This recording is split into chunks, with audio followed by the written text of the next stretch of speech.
Judgment. Welcome to Judgment's tips and tricks and strategies for making it through to the end game. This game can be pretty brutal in the beginning if you're not prepared for it. So I want to talk a little bit about the first thing that's going to get you killed in the game, and that's going to be base building.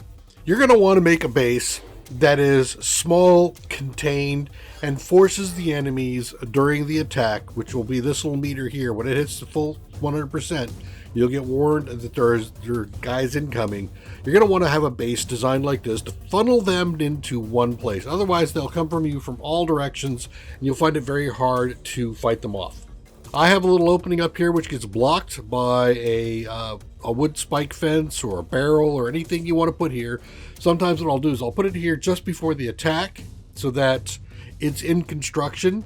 In construction items will still block the demons from attacking and force them around, and then once the attack is over, you can cancel the construction to let your folks out.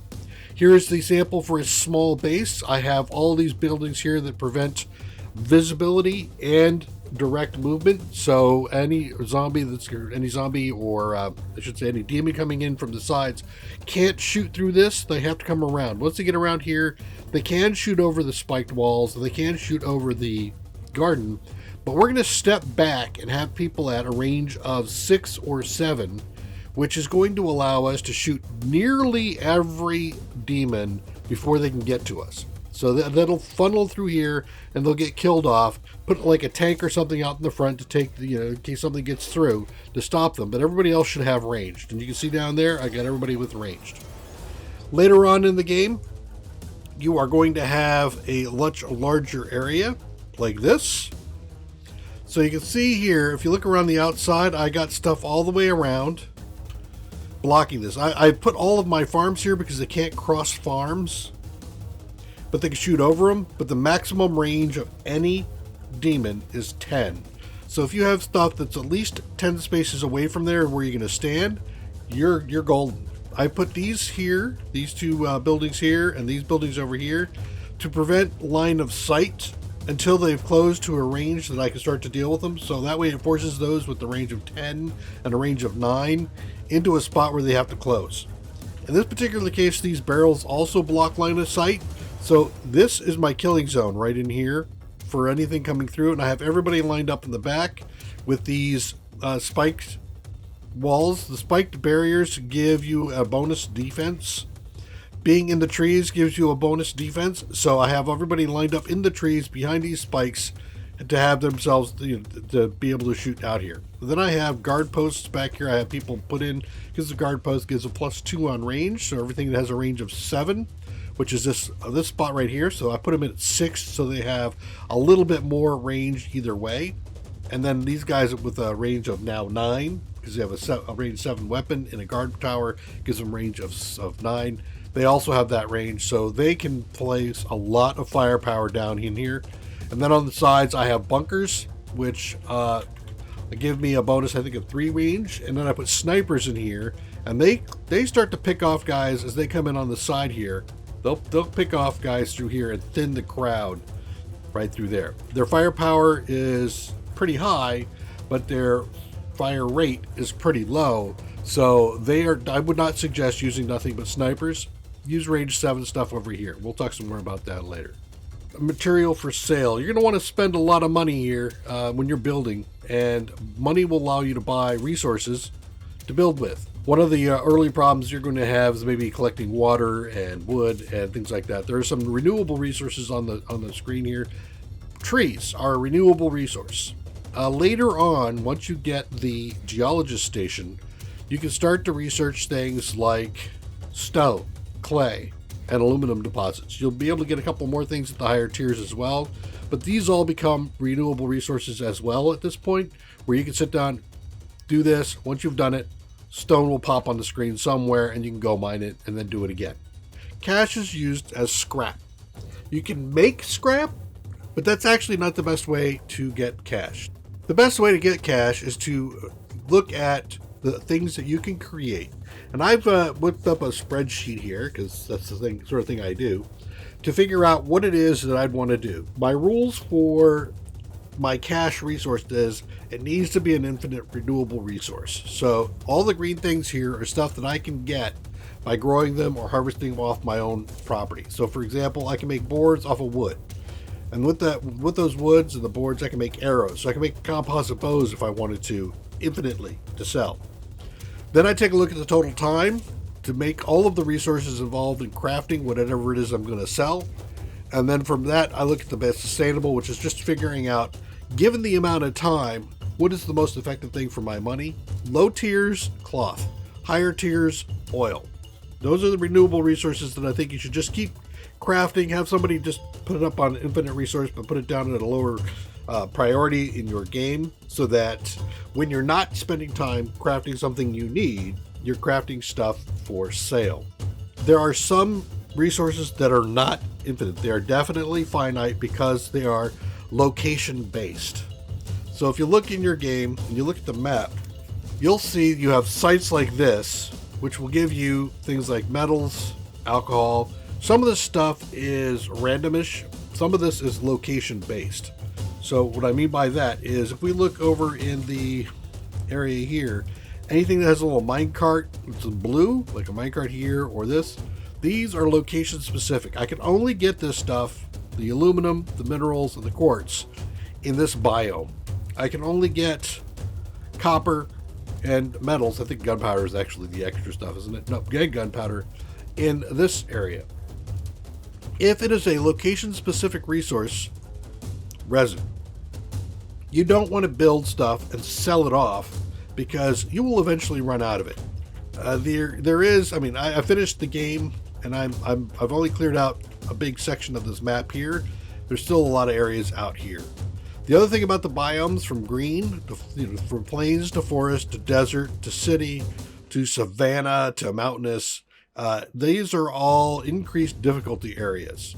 Don't sell off material that is in one of these blue spaces. Save that, stockpile it.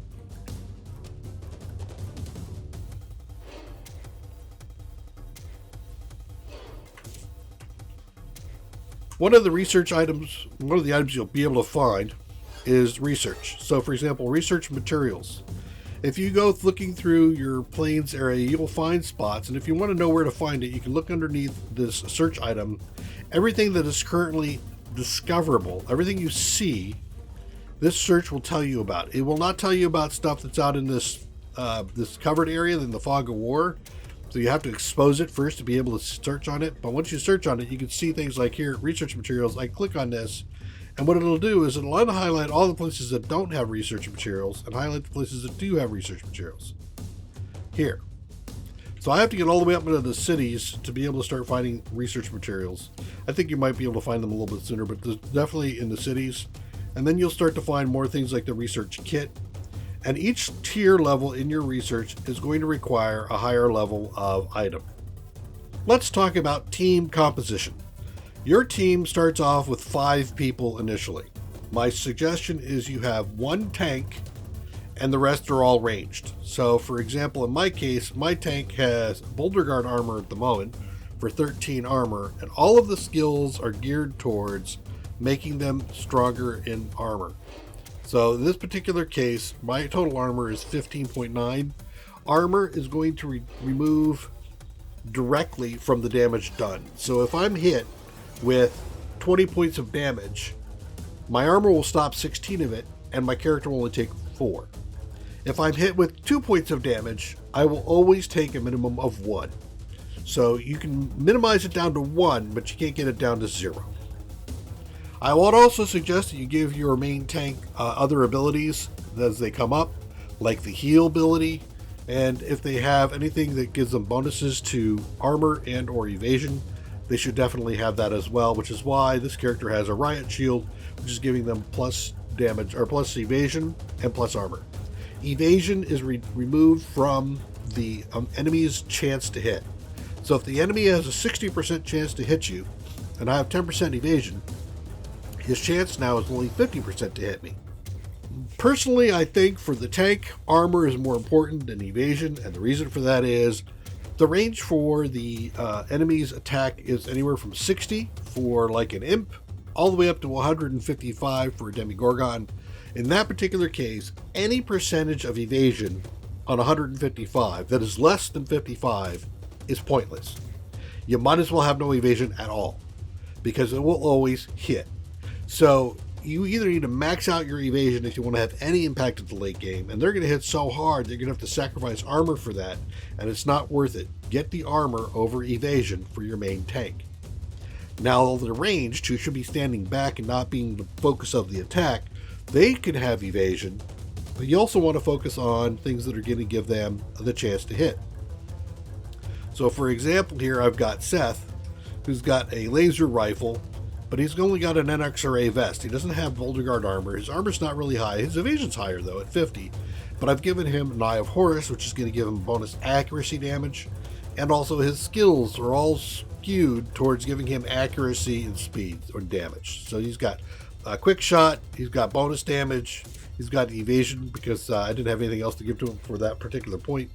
And then sniper. In this case, I gave him scouting. I would suggest at least one character in your group has scouting. And you might want to have in your base at least 4 people who have sniper skills. Look under colony management. When you click your defense planning mode, you can place them, or you can just activate it like this. If I click activate, now everybody's going to run to their assigned position. Let me get them all over there. So once you've clicked activate on your colony management's defense plan, they'll go to where they're supposed to. I can't have people assigned in a location, but I can put them next to the location, and then when I start, I can put them in when the combat starts. They can't go in until there's an attack. Here I've got an attack imminent in under 9, so we'll take a look at that and see how it works at the end of this video. My suggestion on weaponry and armor for characters. In your base, you should not be getting shot. I know it sounds weird, but that's if you have the right design, and the design would look a lot like this.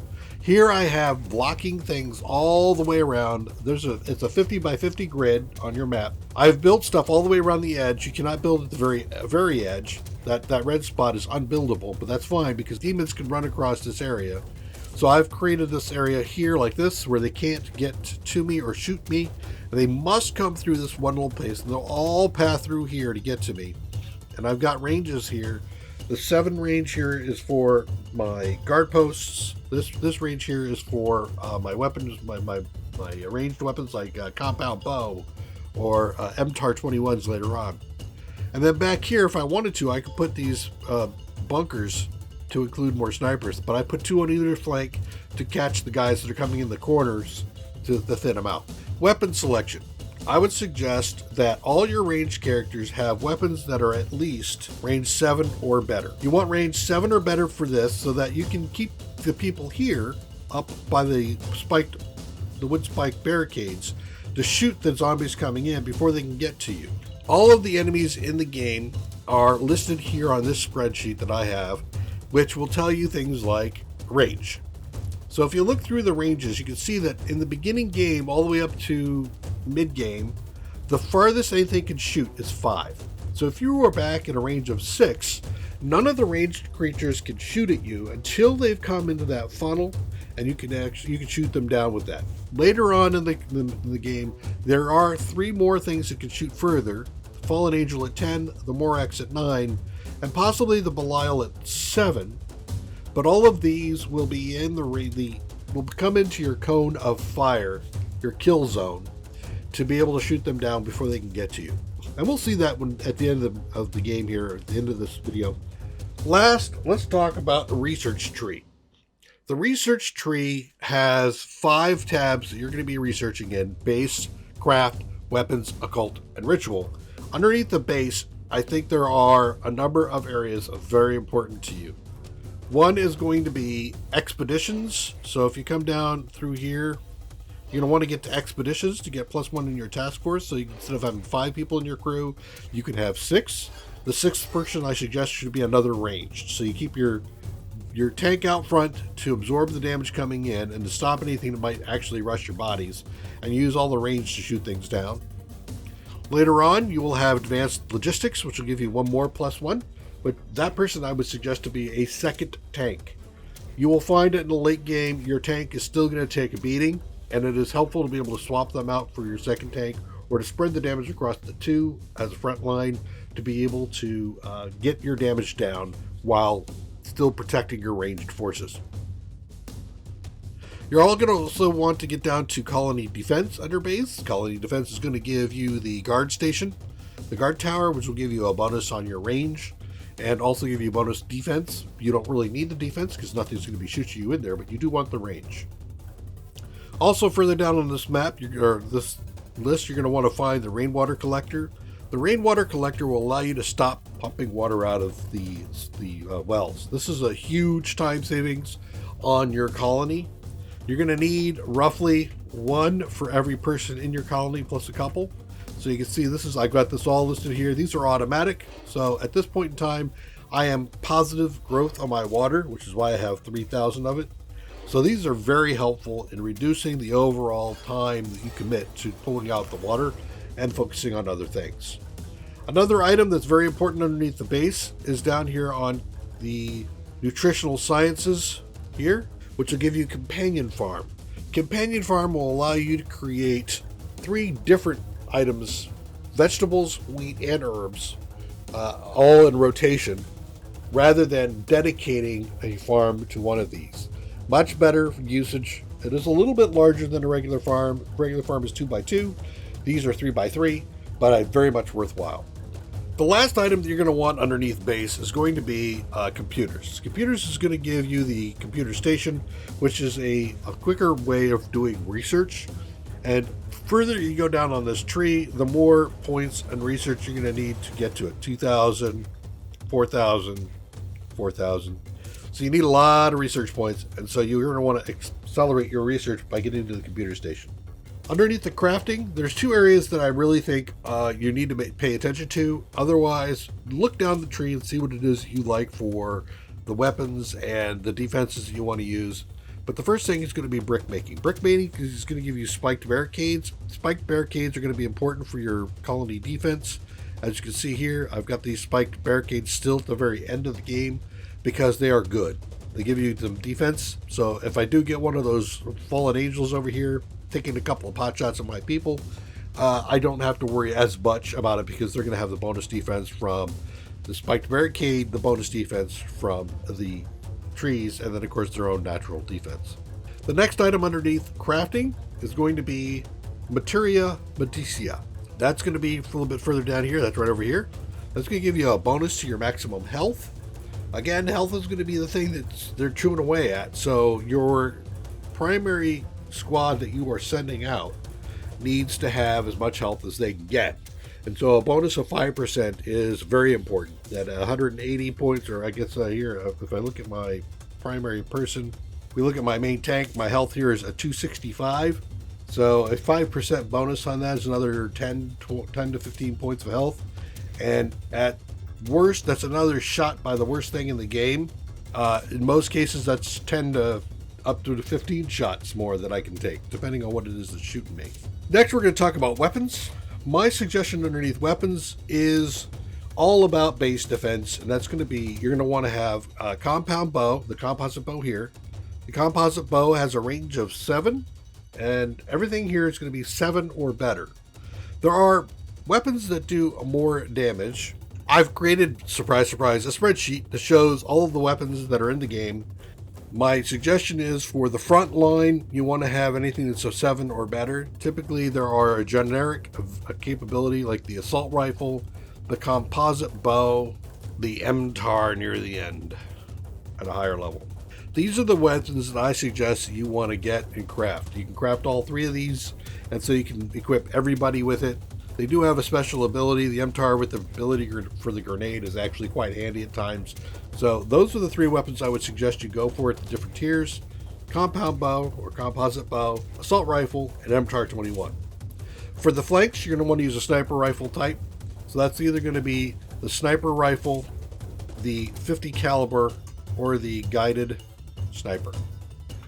They're going to have a bonus in the barracks that you put them in the little guard post you put them in. So this range is going to be 12 plus 3, so it'll be 15, 17, 19, well outside the range of anything to shoot back.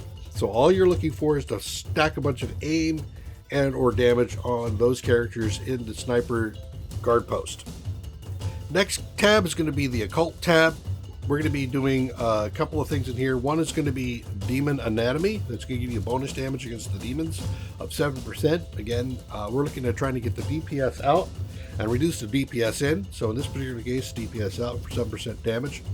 The next thing we're going to be looking at is Soul Mending here, which is going to give you another 5%. So now with the prior 5% that we received from Materia Medicina under Craft, that'll give us a bonus of 10% health to our characters. Again, at 280 or so, that's another 30 points of health, roughly. Next thing we're going to be looking for is the Intellect Boosting. Intellect Boosting is going to give you the Occult Workstation. The Occult Workstation is going to give you faster occult research speed. So you have to research both science and occult. These are two separate things that you do, and so you'll need two different stations to do that research. The last area is going to be rituals. Underneath rituals, you're going to want to look at the concentration for Spirit Guide.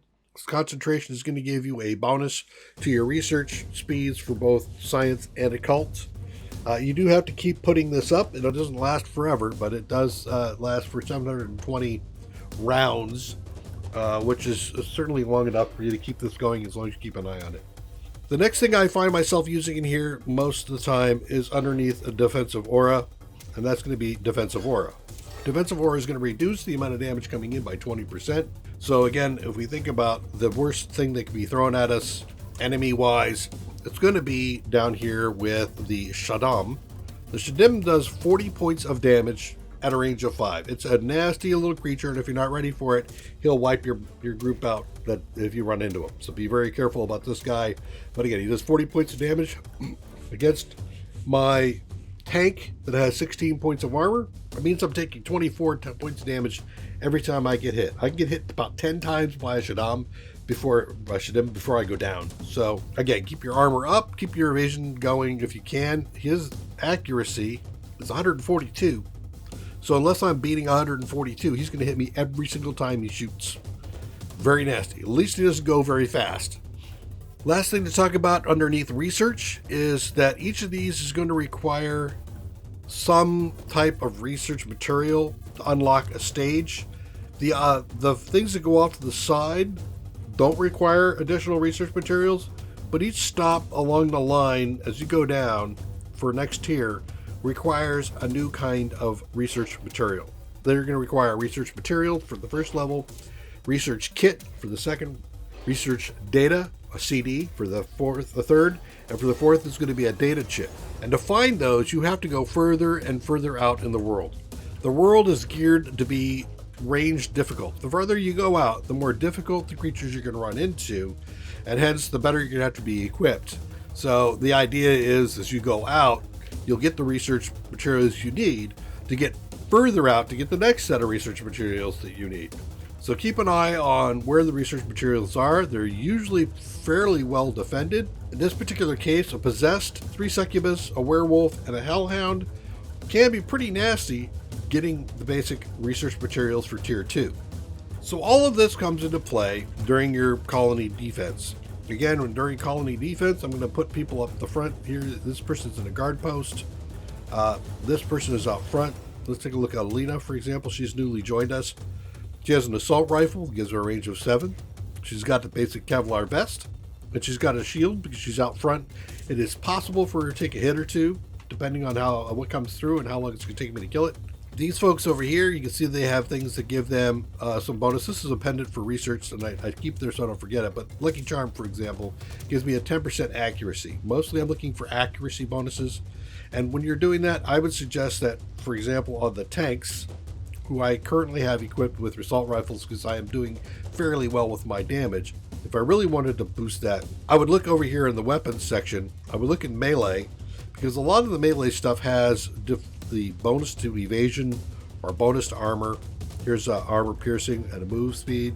My suggestion is once you get up to the top is to get to the Sacred Sword for your tank to give them 15% of evasion and a 10% bonus to armor. This certainly will help do the role, which is to sit up there and take it. Let's see how this now defense will work. We'll let this come down here. My timer, yep, everybody's there. Activate the defense plan. Thank you. As soon as it comes over, at this point, if I had an open spot along my side, I'd build something and put it down so that it's in construction. I don't have to do that. And here comes the attack. I am attacked. Boom. It'll give you a chance to go through all of your items if you want to reallocate. If you're going back and forth, like for example, here this artisan, you can click on it and give him a lucky charm. Do I have anybody else out there? I do. So now that I'm happy with what everybody has, I'll go ahead and click on approve. I'm going to hit pause right off the bat. The reason for that is I've got these guys that I need to put into all of these guard posts. I would have preferred if the game would allow me to assign them to a guard post so I didn't have to do this, but so be it. I got them set up so it's real easy. Just click on them, click on their place. Do a quick tap on my space bar back in again to slow it down because that person was overlapping. So now I've got these people in here. You can see, by the way, that I put Seth in and I forgot to give him his sniper rifle. So his range is going to be kind of short. So let's see, that's you. You can see this is his range, so he can't shoot anybody. But SP Crafter, where are you? You. You can see the area that he can shoot. So he's going to be able to shoot these guys coming in. And I think it's the same over here. Seth probably doesn't. Yeah, Seth has got his laser rifle because I didn't dedicate him to his sniper rifle. Personally, I would suggest that you dedicate snipers out of your base group, unlike what I did. So now as we look here, we can see that I've got a Cerberus, I got some Morax, I got some Fallen Angel coming in. That Cerberus almost dropped already, just with the one shot. The Morax is taking some damage. Now these guys are coming in and they can't do anything yet. And you can see that they just got run over. If you look at my map here, you can see more things coming in. We'll take a look at that. But here comes the Morax sitting there at the edge. He got dusted. They can't stand there, but not here. So this one here is shooting. You can see his range. He's shooting right here. So if I move this guy back, you see how he moves forward? I made him. So he's toast. In comes some more Cerberus. This is a fairly rough group. I mean, if they came in on their own without being stopped, I would have, coming through this thing, I would have gotten eaten. But even the Legion. Legion is one of the toughest things on the map as far as taking damage. And here we go again with the main tank, doing their function. And the Morax gets eaten. Last two things to come in is this Legion. The Legion is getting chewed up by the one sniper. You can get another shot in? Yeah, we got one more shot in. And we will accelerate him because he's just moving so damn slow.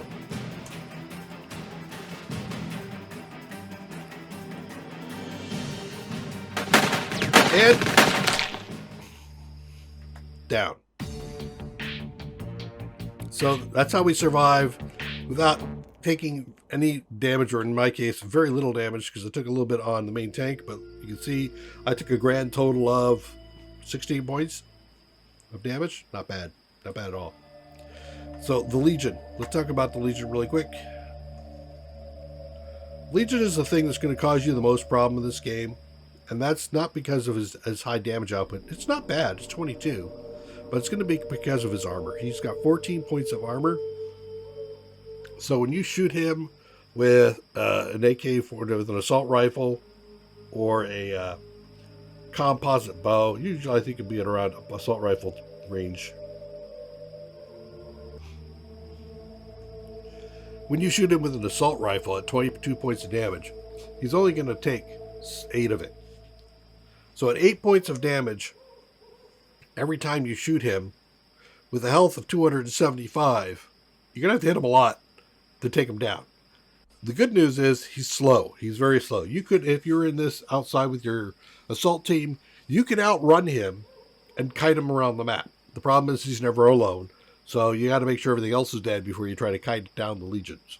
But don't be worried about seeing a bunch of legions in an encounter, because you can kite those guys given enough time and enough space.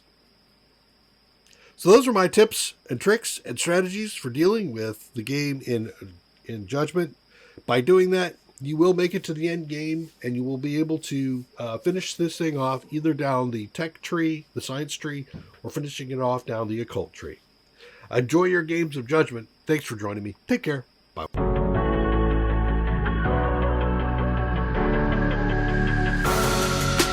creeping through the shadows in the corners of your mind. I go where the wind blows. I run but I don't hide. I hear the call of the wild, whispering the name. No, I can't be tamed. My heart belongs to the night. I'm alone, I'm alone, I'm a lone wolf. I'm a lone wolf. I'm a lone wolf. I'm a lone wolf. I'm a lone wolf. I'm a lone wolf. I'm a